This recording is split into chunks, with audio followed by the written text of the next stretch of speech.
pamundutan selajengipun wonten nagih janji Dek Leni Handayani. Nah, kok wis sak pelek Honda, Dik. Arep nggo apa? Gedene. Malah kabotan kok Tak malah. pesenke langsung kok nggone Honda gini. Ana emas kok Honda lho. Sing gedene sak ban Honda kan lho, Dik.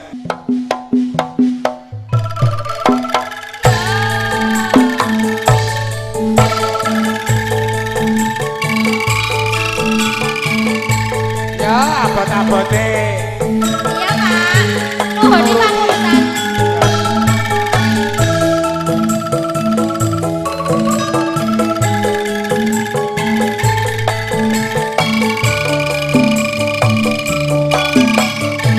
Iya. Masuk. Enake Dik, ayo mlaku-mlaku.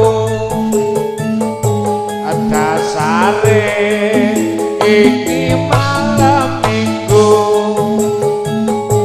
kowe mesem Dik uga karo guyu matandani sliramu wis setuju. Saiki Iya. Mas, aku lagi janji. Terus? Jarene arep turuti. Iya. Tuku gelang Mas, gedene sak Tak tukoke nek duwe rezeki Dik. Mas asli. Ya. Apa mengimitasi? Oh ya. Mobil iki tuku apa rampokan? Blonjo sithik wis akeh potongan.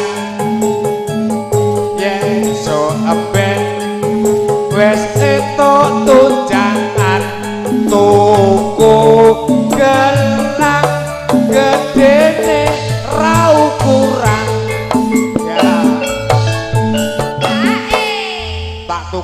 Ayo wong jejaluk kuwi kudu ukurane karo kekuatane kayane to, Dik. Dik. Dadi yo nek culuke gelang karet wis gelang karet ngono wae.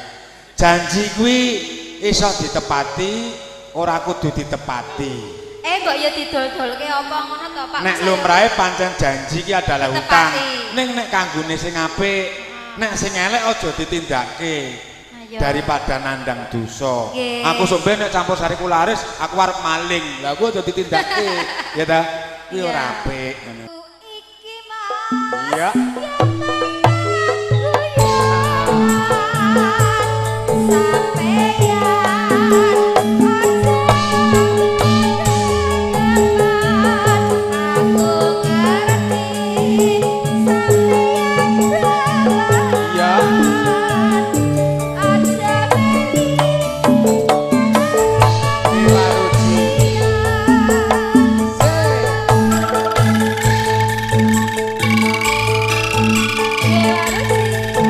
Sarek Dewa Ruci, Arken Audio Sound System, Yuri Multimedia.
blonjo sithik wis akeh potongan yen so emben entuk kajian tuku gelang gedene ra ukuran.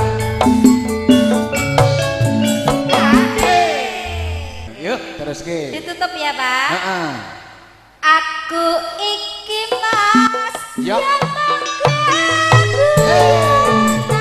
Iya. sampeyan aja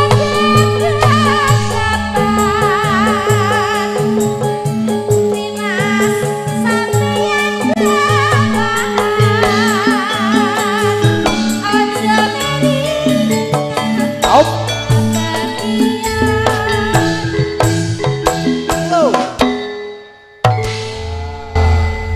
Suratan. Wow. Karo engko apa tombo kangen apa tembang kangen ku diatur. Oh, tembang kangen. Pokoke lu mati santai leren ngene pas adzan bakdo asar ya to.